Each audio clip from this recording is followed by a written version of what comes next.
Bismillahirrahmanirrahim. Assalamu alaykum.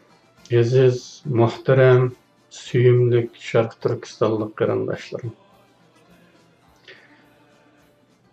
Emanlar Allah'ın güzel salamları olsun. Sizler bilen yana mülaqat boluşqa nisip qilgan Allah'a hamdlar olsun. Yana bir qatim yüz görüşdük qarindaşlar. Bu temini bugün ikinci qatim sözleyataman içinişlik yeri. Çünkü bu video elinmaptı. Bir qatim diğerlerim bekara ketdi. Hem de bunu qayta desem aldın kısmı qanchalik o'xshaydi onu bildim.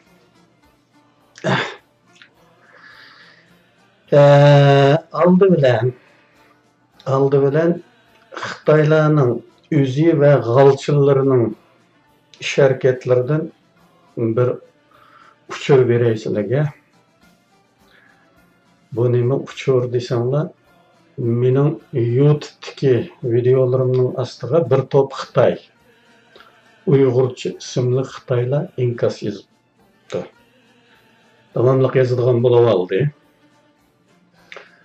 Ko'ringanlarni o'chirib etdim.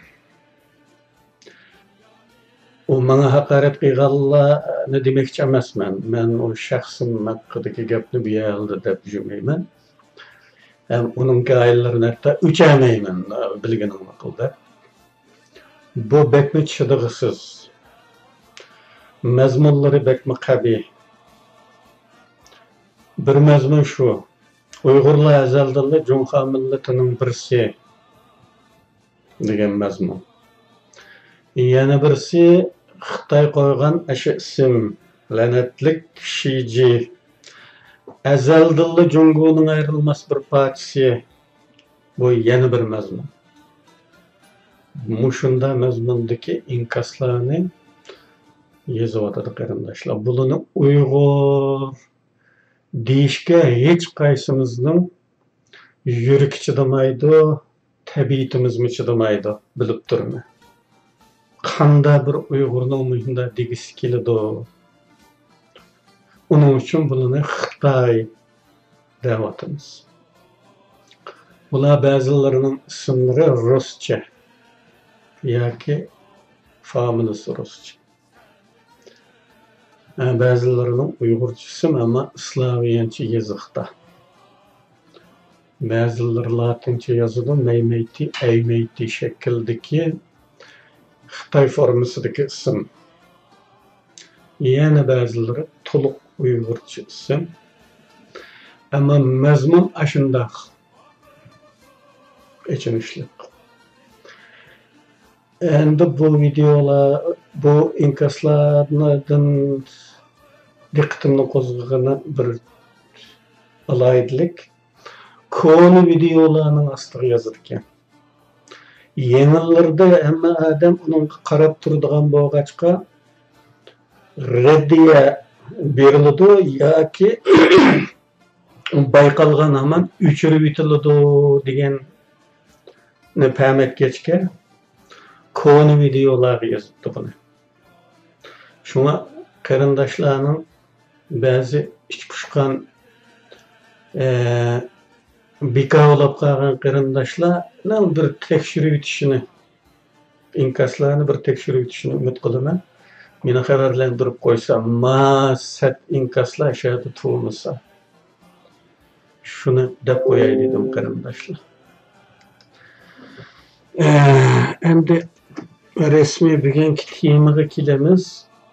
Ko'rayotganinglarda tema iddivi zo'ravonlik to'g'risida. Iddivi zo'ravonlik deydigan zo'ravonlik olandigandir deb o'ylaysizlar. Bu iddivi zo'ravonlik kommunistlarda umuman bir davlat kültürü. Halıtı kelgan, qatışqan, o'zgarmas bir tür. Ama Biz bu yerda gapini qiladigan iddiviy zo'ravonlik Xitoy hukmronligi ostidagi iddiviy zo'ravonlik emas. Erkin dunyodagi. Bunisi echinishlik bir az.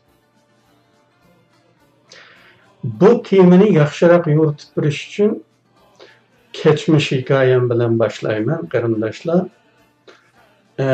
Bu keçmişni ilgari degan ba'zilarini şunu tekrarlayotganimdan özür so'rayman. Tabii sonunda. Ama bunu tekrarlashga to'g'ri kelib qoldi. Deb o'tgandek 1996-yili 6-oyning 5-ida İstanbulga kelgandim men. Birinchi vatandan chiqishimda kelgan vaqtim shu. O'rta Osiyoda bir oy turgandan keyin. O chog'dagi tushunchamda Türkiye Sharq Turkiston davosining uchig'i edi. Hammali Uyg'ur yoki hammali Sharq Turkistonliklar birer inqilobchi. Vatan savdosi edi. Yani keç gündüz vatan g'imi bilan yuradigan, vatan deb yuragi yonadigan o'shunday kishilar bilan to'lg'anda Turkiya. Shu vaqtdagi enim bu. Vatanda bugun kuchimi vatandagi Uyg'urlar shunday xiyol qiladi. Bir kelib ketganlar o xiyoldan voz kechadi tabiiyki. Hech kelmaganlarda hala shu xiyol bor buning ishini. İntayın balalarcha ama bekmi güzel bo'lgan shirin xiyol edi bu. Ko'p o'tmaydi bu yerda vatanning g'amini qilayotgan odamlarning borligiga gumonim ortishga boshladi. Hamma ish ma'lum chig'irishchida belgilangan bir tartibda bo'lish kerakligi kun sari ayon bo'ldi. Bu ilgirki videolardan birida, ya'ni inqilob monopolligi degan video ta'mimda shuningda deb o'tilganda mening qizg'inligim vatanda 5 balani tashlab chiqqanim uchun hasratga, nadomatga paturadigan ahvollarga o'zimni bevosita yo'liqishga boshladim. Bulardan ba'zilarini shu videoda degandim dedim-ku. Avtonomiyachilikka qarshi imzo to'plash faoliyatimizda duch kelgan krizis deganlarimdan birisi bu. Esonlik aldinglar balki. Yerim kechida uyimga kelib meni qo'rqitmoqchi bo'lgan pishqadam da'vochilar haqida so'zlab bergandim. Shu chog'dagi imzo teksti va imzolarning rasmi jutimi to'rda bor mushkunda. Qarasanli bo'ladi. Kelgan yilimning oxirlarida, ya'ni 96ning oxirlarida O'rta Sharq gazeti. Hozir bu gazet bormi yo'qmi bilmayman. Millatchi Harakat partiyasining adamları çıkardıgan gazeti bu. Partiyanın gazeti emas, şahsiy gazet ama bu gazetdagi adamlar şu partiyaga mansub adamlar. Gazetning mavqesimi Millatchi Harakat partiyasining mavqesi. Mana shu O'rta Sharq gazetida menga yerim bat ajratilganligi ve men maqola yozib Sharq Turkistondagi zulmni anglitishga boshlaganligim afsuski Sharq Turkiston fondi jamiyatining bu ishimga qarshi chiqib gazetga chiqishi bilan maqolalarimni e'lon qilishning to'xtaganligi qatorliqlarini so'zlab bergandim. Men Sharq Turkistonning dardini anlatyapman bu yerda. Buning umumiy mavzusini deb qo'yay. Dardlik ingrashning aks sadosi degan umumiy mavzu ostida erkin o'xshamagan temalarda yozgandim. 10 kunmi, 12 kunmi u da besilgan. Ama bu çakçılar Şarkı Türkistan vakfı kararı oluşu mümkün, şahsının işemesi oluşu mümkün. Ahmetxan Köftürk degan kishi telefon qilib ekan gizitga. Biz bu odamni tanimaymiz, qanday odam bu, Xitoy vatgan odammi bu, kimligini biz bilmaymiz bu odamni. Shuning bilan endi bu yerda bir qiziq bir ish kelib chiqdi-da. Ya Xitoy vatgan odam bo'lsa-mu agar Xitoyning ustidan shikoyat qilayotgan bo'lsa, qo'yib berish lozim ya uni. Xitoyni maqtamayotgan bo'lgandan keyin u odamning kimligiga emas, qilayotgan ishning mazmuni nima? Mazmun to'g'ri bo'lsa bo'ldi-ku. Bu g'alati bir ishlar. Bu chet elda bunday ishlar ko'p bo'ladi ekan normalda. Bu ajnimidan bo'ldi-ku, deb o'tdim uni. Hali imzo to'plashda. Avtonomiyaga qarshi imzo to'pladik. Bu nereden kelgan bu Beijingdan yaratilgan bu notikste degan bunda karamet gaplarni qilgani hech ta'tilmaydi bular. Ya Beijingdan yaratilgan bo'lsin bunda.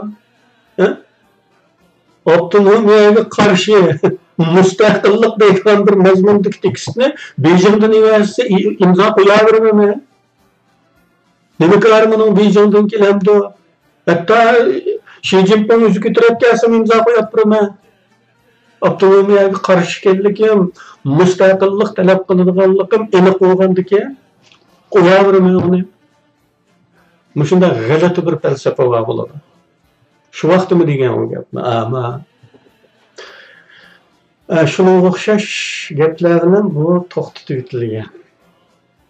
U chog'larda Turkiyadagi jahondorchilikning qattiqligi tufaylidan ba'zi odamlar davani bir şirketlik xizmatdek pul tepib yeydigan ish o'rni yoki seginkali qilib tushunchisi kelgan.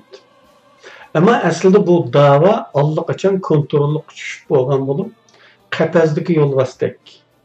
Faqat ko'rgazmaga yaraydi, o'g'i yaramaydigan holga keltirilganligini to'liq his qilmagan ekanman.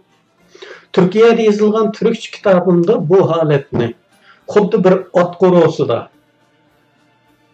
kovboy filmlarda ko'rinadigan bir ot qo'rosi bor ekan. Ot qo'rosida chulvuri birisi tarafidan tutib turilgan holda choptirilgan otga o'xshatilgan. Otning harakat doirasi chulvurning uzunligiga 10 tanasib bo'ladi.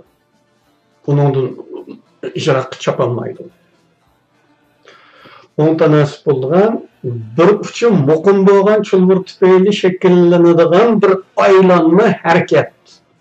Ya'ni bir izda takrorlanadigan bir xil harakatga o'xshatilgan. Va bu otni minib olgan chavandoz tomoshabinlar tarafidan buyuk bir chavandoz, hatta qahramon deb madilinib turiladiganligimi tilga olingan edi. Emdiki qarashim bilan u chog'dagi qarashimning orasida shakllangan farq shuki, u chog'da men bu ahvolni faqat Turkiyadagi ahvol deb o'ylab qoldim. Amaliyotda bu dunyoning har qaysi joylarida umumlashgan bir hol ekanki, bu Don Kixot chavandozlarning ajoyibligini texnik cho'nqir tushundim. Don Kixotning hech bo'lmasa qal'a hisoblab hujum qiladigan shamol tugmanidan iborat bir nishoni bor-ku. Mavlaning shunchalik nishoni yo'q. Bir izda aylanadigan chambarsimon harakatdan iborat. Belki bular hozirgi zamon Don Kixotlari bo'lsa kerak yoki qiliplashgan atalg'i bo'yicha junguchi Don Kixotlar. Aslida monopollik men qilaman deb egallab olishlar bo'lmay, idea zo'ravonligi, zo'magarlik mavjud ekanligini tunib yetdim. Inqilobni men qilaman deb egallab olish bilan ham cheklanmaydi ekanda. Uni bilan cheklansa yana bir gap. Bir idea zo'ravonligi bor ekanki, shu menga o'xshash bo'lsa, mening qarashimdek bo'lsa, bu zo'rlash bor ekan. bu zo'migarlik mavjud ekanligini tunib yetdim. 2007-yili bir vaqtda mening 3 kitobim nashr qilindi. Biri Türkçe kitap, yuqorida zikr geçken Sharq Turkistonning ko'z yoshi degan kitap. İkisi Sharq Turkiston ozodlik yo'lida izlanishning 1 va 2 jildi. Mana shu chaqda bularning, ya'ni bu iddiviy zo'ravonlarning, zo'migarlarning abdi bashirisi bir qatam to'liq yanglishlik qilib o'tirib chiqdi. Qurultay jiddiy bir yig'in uchun to'plandi. Hatta Germaniyaga bizning pishqadam general Muhammad Riza Bekimmo arliqni jiroq ko'rmay yetib keldi. Xuddi yo'ldosh Betun arliqni jiroq ko'rmay Kanadadan Yamanga borgandek. Bu yerda mana qanday bir qalpoq kiydirish masalasi asos kun tartib bo'lgan. Munofiq deb e'lon qilish takliflari o'tirib tushgan. Lekin oxirisida bunday bir qalpoqni kiydirib tutturamay qolsa, o'zlariga yanadiganlik haqidagi ogohlantiruvchi fikrlar to'g'ri tepilib, sukut qilish qaror qilinibdi ekan.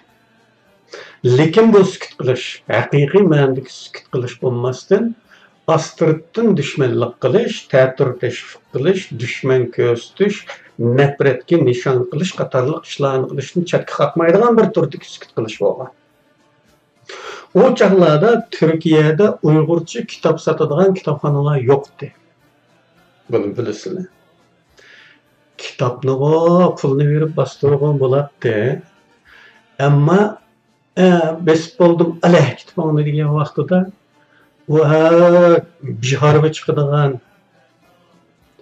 kitapni nega qo'ysiz? Nega yig'ishtirsiz? Mana bu masala bek cho'ng bosh og'riq edi. Mening Türkçe kitabımga Türkçe o'qishni uchun tez taqilib tugab, ikkinchi qatam yana besilgan ummatiga. Ammo Uyg'urcha kitoblar haqiqatan azobli kechmishlarni boshdan kechirgan. Qo'ydigan yer yo'q. Uydan uyga ko'chirilgan, balkonlarga besilgan, u yerlardan putlashib, bilasizlar, Istanbul kichikkina bo'shliqni bir muncha pul. Kimdan qabulisiz? Xalqning pulga olgan bo'shliqi yo'q.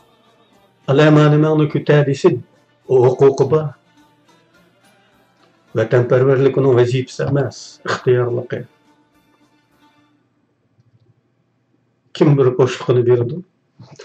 Oxirisida marhum Saliha Jumakimiz ma'arif jamiyatini barpo qilish bo'libmi uningga millat ko'chasidagi shu qavatlik ishxonani setib olish jarayonida, uningga iyoni to'plab berish jarayonida ko'rsatgan xizmatlarining yuz xotirasi bo'ladi degan ishonch bilan bu kitoblarni ma'rif jamiyatiga qo'ymoqchi bo'lib olib. Lekin bu pishqadam maydasidan ittirib etiladi. Uning iyoni to'plab birishdiki ash qizg'inligi dukkanmi do'qirib yurgan ash xizmatining yuz xotirasi qilinmaydi. Hech kirgizmaydi. Biz bu kitoblarni kirgizmaymiz. Bo'lmaydigan kitoblar bu. Oxirida net 100 parcha kitob axlatga tashlandi. Qo'ydigan yer yo'q. Kitoblarni taqitishmi bir falokat bo'lgan.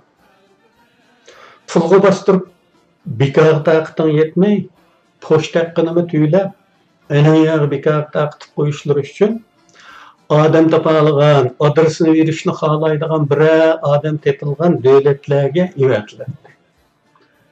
Men taqitib qo'yaman, mening adresim deb adresini bermasa, uni mumkin emas-da. Turkiyada qabulib turadigan gap. Endi kitob bostirishga aralashgan ba'zilarini bilasizlar. Pochta haqqi besish haqqining eng az 2 hissasiga teng. O zamonlarda. Hozir 10 hissasiga teng emas. 10, balki 10dan jiq. Bularning hammasiga non oladigan puldan ishlatadigan gapdi. Bu yerdan keladigan pul yo'q. Bilisizler bunu. Bekar dağıtılgan bu kitaplarını ağıl adam yok.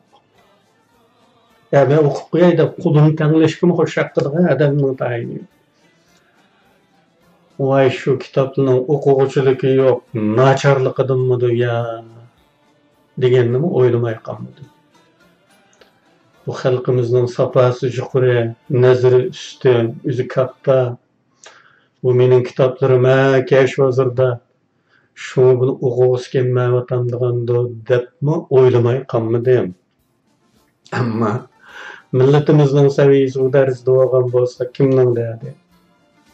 Ya okumuzu ya menin bu kitaplarım taşınıp kessu. Şugunisi ahval ma'lumluq. Qançılıkligimiz bekli mana aydın oturdu. Onda olsa nemiş xalamaydı? Şünüksüz. Kim bana Germaniyadan, Hollandiyadan, Amerikadan, Şvetsiyadan, yanı qandaqdır başka yerlerden telefon qılıp yaş jigitler, köpüncüsü yaşlar. Hürmet bildirgenler oldu. Kitaplarımni okup haqiqatning ufqini ko'rganliklarini bayon qilishdi. Bir muallif uchun bunisi eng cho'ng mukofot, eng katta qalam haqqi. Buni muallif bo'lib baqqanlaringlar bilasizlar, his qila olasizlar. Kitobxonlarning muayyanlashtirish qarashlari kitobimizni kitobxonlarning so'yganligi eng cho'ng mukofotimiz.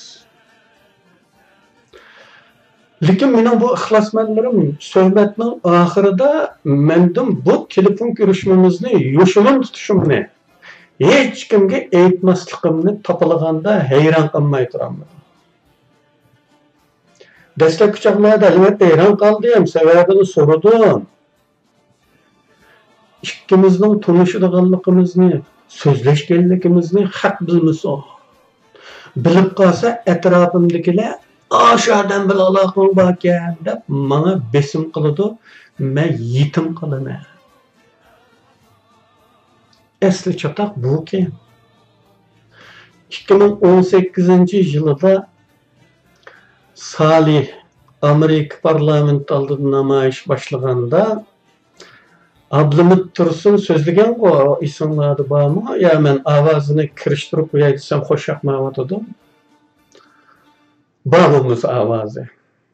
Bular Xitoyning odamlari, Amerika bilan aramizni buzmoqchi, bundaqlar bilan aralashganlar, qo'llaganlarning to'yiga bormaymiz, nazarisiga bormaymiz, bordi keldi qilmaymiz deganlari ismlari bordi.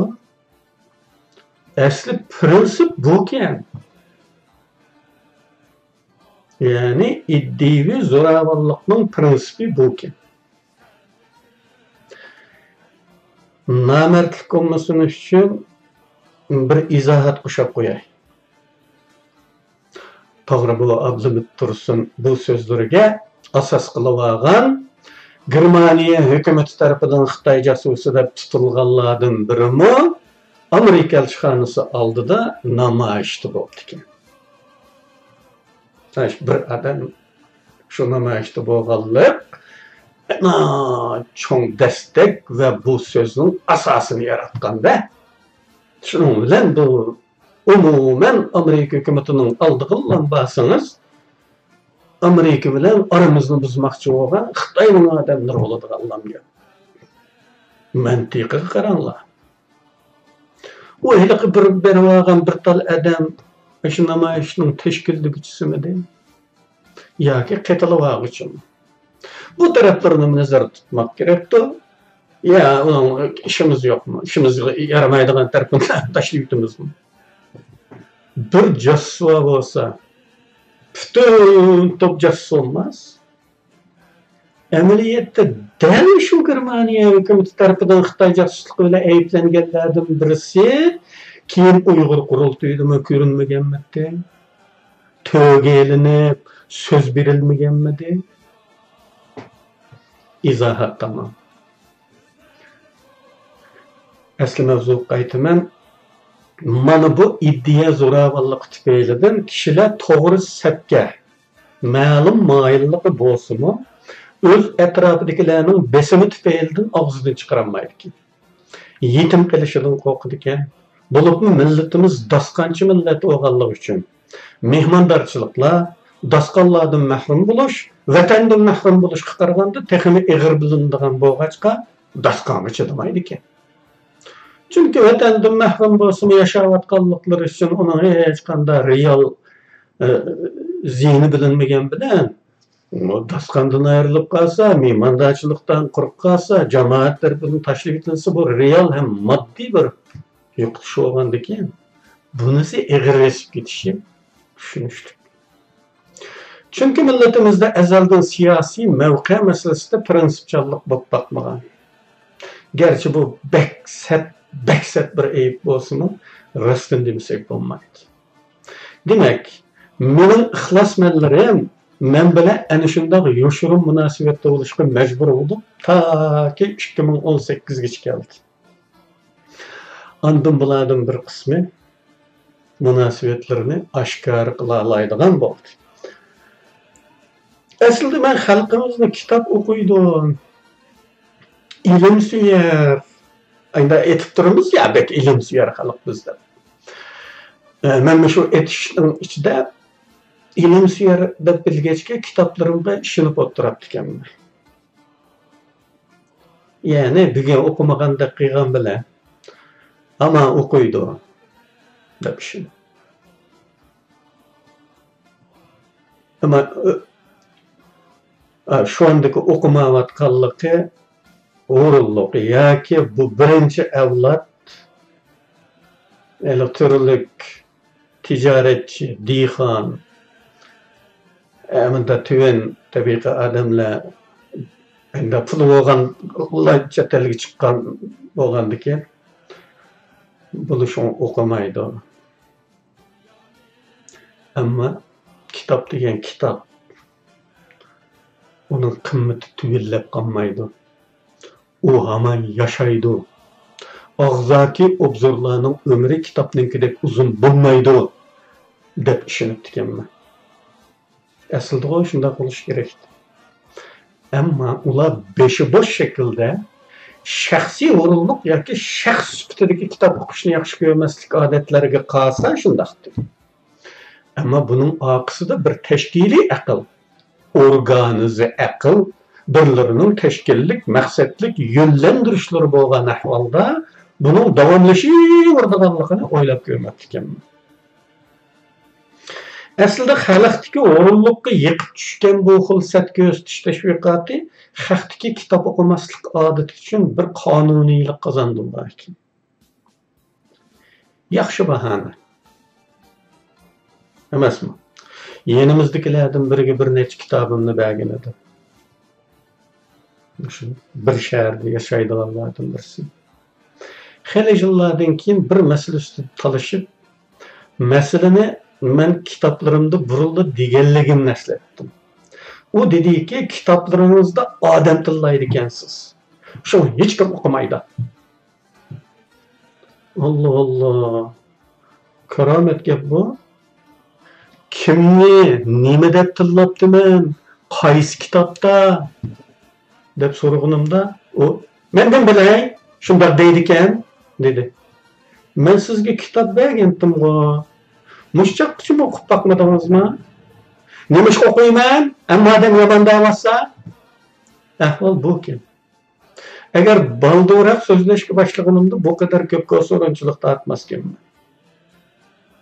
Ko'rdingmi? Bu derecede nefretga nishon qilgan bir yepiq tashviqot. Yani istihbarat haqidagi videolarda deb o'tdik ya, yepiq tashviqot. Söz cho'chak tarqitish, samanning ostidan suv yugurtish usullaridagi bir xil tashviqotning ta'siriga uchragan bu. Shuning bilan bu yaman kitap bu şu kislotada şu tekkayani ko'ydirib yutdi. Anandan o'qimagan. Eğer halkımız kitap okuşuna adet kıygan bir halk boğunu deydi, bugünkü vaziyetge hali buruluk kelişi mümkün edi.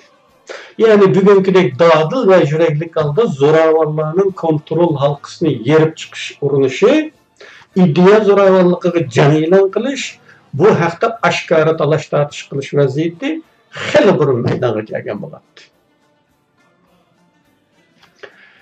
Kanadaga kelganimdan keyin bayqaganlarim bu xil iddia zoravalliqining umumiy hodisa, qeliplaşgan bir odat, hatto Uyg'ur jamiyatida saltanat qurgan bir xil ma'naviy diktatorlik ekanligi texmi ro'shan bo'ldi. Saylamlar mana buning bir turi. Bir qarindoshimiz Amerika Uyg'ur jamiyati qurilishidagi saylam haqida bir aslimisini aytib bergandi. Bu saylamga hech qachon ko'rib boqmagan, nerede yaşaydiganligini bilinmagan Uyg'urlarning xuddi shu hasharotlarning bahordagi harakatchanligiga o'xshash tuşuklardan chiqib kelib, yani jiroq yaqin shtatlardan uchoqlar, mashinalar bilan kelib darhol bir ko'p sonliq hosil qilganligini va saylam natijasini kontrol qilganligini aytib bergan edi. Xuddi qandoq paydo bo'lgan bo'lsa, shunday ko'zdan yutib, tekrar ko'rinmaganligimi xeyli qiziqarli taraflardan deyish mumkin. Biz bilmaydigan, nerlikini uqmaydigan, ismini uqmaydigan nurg'un Uyg'ur var ekan aslida bu chet ellarda juma. Aslında kerak bo'lgan chaqda paydo bo'lib, ovozini berib ketadigan. Bu ism doğrusu. Bu xil ahvolga Kanadadami har qitimliq saylamda gaz kelish mumkin edi. Men saylam bo'lgan shahardan uzoqda yashaydigan bo'lg'achqa yalnız yaşaydigan. Bu saylamlığa bevosita qatnashib bakmagan. Ama qatnashganlarning shikoyatlaridan anladım. Her yılının yerimini vatanda yashab keladigan Uyg'urlar siyosiy gaplarga kelmaymiz deydiganlar, hatto o'mi emas. Siyosiy gap degan hech yo'q.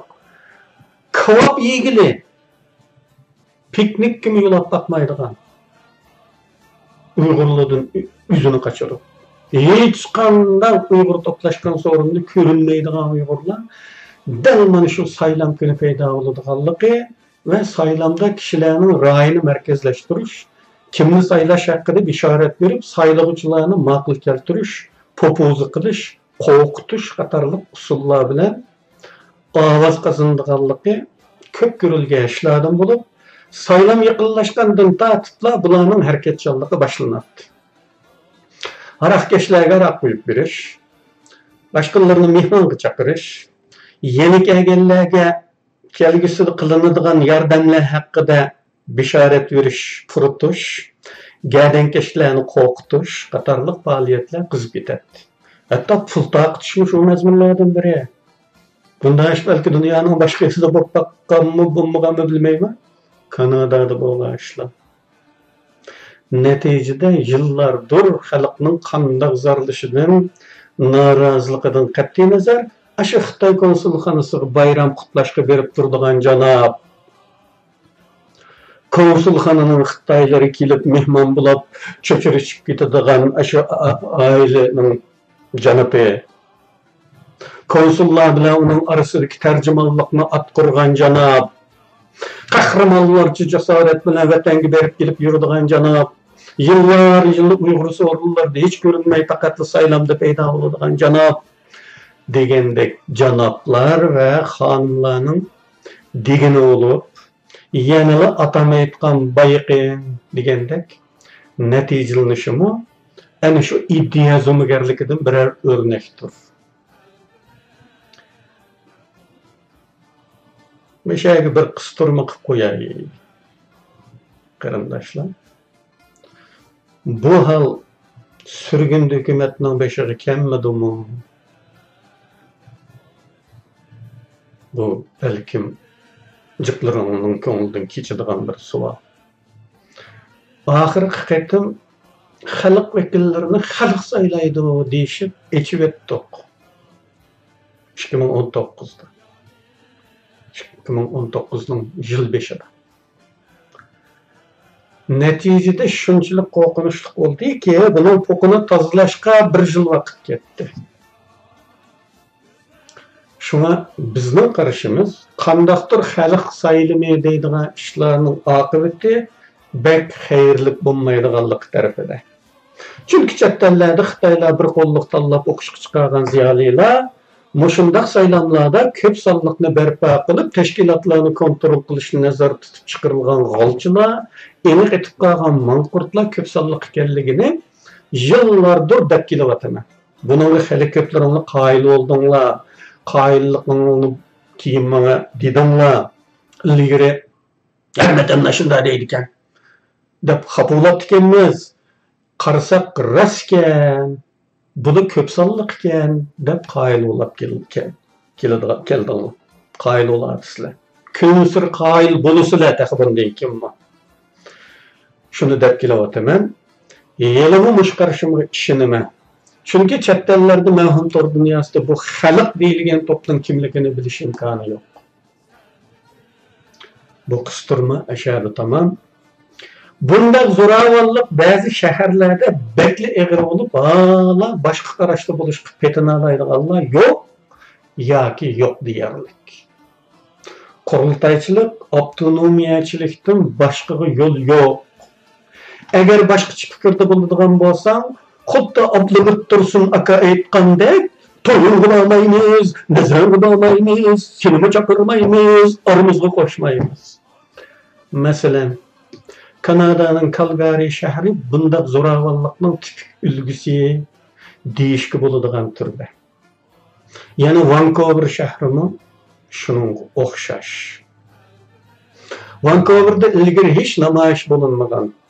Bir inimiz namoyish tashkillab Uyg'ur topolmaganlikdan, Uyg'urning yo'qligidan emas, Uyg'urlik bor baholdek. Ammo namoyishga chiqmaydigan Uyg'urlar. Ya shu jonning uchiga Xitoy aksidan qo'rqidi yoki Xitoyni xafa qilgisi kelmaydi, ko'ngli yaqin. U sababdan chiqmaydi. Uyg'ur topolmaganlikdan boshqa davlatlardan bo'lgan musulmonlarni Uyg'ur o'rnida namoyishga chiqargan ahvollar bo'lgan. Ba'zilariga do'ppillarni kiydirgan. Bayroqlarni tutqizib. Hatto o'zi chiqmaydigan heliq indigenes Uyg'urlar namoyish tashkillagan yigitning yoqsiga eslib, qonini bo'g'ib, sen bizni xotirjam yashab qo'yamsan yo'q deb popoz qilgan ahvollar ko'rilgan. Ama keyin baribir namoyish deganni to'sqil bo'lmagan ekan. Buni avtonomiyachi shaklda formatlashga taraqqiy qilgan. Avtonomiyachi bo'lmaganlar yetim qoldirilgan. Chunki bular hamon ko'p sonliq bo'lgan. Yillardir deb kelyapmiz bu ko'p sonliq. Yoki ular burundan sorunning guli bo'lib, muqimlashib qolgachqa, yo'sinni o'zgartirish, tashabbuskorlik huquqini tortib olish oson emas. Bu holat hala davom qilmoqda. Bugungi kelganda bu demokratiya talabidagi kishilar, buni demokratiya talab qiladi-ku davosida. Demokratiya talabidagi bu kishilar şuarlarga muhalif holda qilchimi demokratiya ema bo'lmagan holda boshqalarning qarashlariga dushmanlik qilishni davom qilishmoqda. Bu qitimqi indigenes masalasi haqidagi raysinashda mutlaq ko'p sonliq Uyg'urlar bu salohiyatni rad qilgan bo'lsa-mu, Turkiyadagi nurg'un qarindoshlarimiz o'zining irodasiga xilof holda ra'yini bildirishga petinolmaganligini ko'rib turmoqdamiz. Teşkilatlar Birliği degan bir teşkilat tarafidan bir bayonot e'lon qilingan bo'lishiga qaramay, dava sardorlari bo'lmish kishilarning ismini bu yerda ko'rmaganligimiz afsuslanarli bir voqeadir.